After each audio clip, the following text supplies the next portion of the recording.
A deputy shoots and kills a woman in Sedalia, sparking protests today.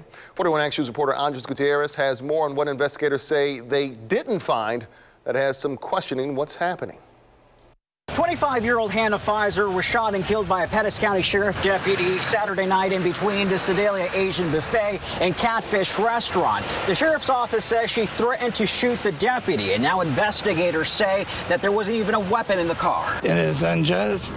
They shot her for no reason at all. Travis Dillon joined a handful of protesters outside the Pettis County Sheriff's Office Tuesday evening, upset over the death of Hannah Pfizer. Just here to support a local girl that needs justice. Pfizer, who was on her way to work, caught the attention of a Pettis County deputy for what they describe as careless driving. When they pulled her over, the female subject made a comment that she had a weapon and was going to shoot the officer, and went for something in the vehicle, and the deputy fired. But those close to Pfizer say that's uncharacteristic of her. Show some proof that the only last resort was to do what he done, shoot her.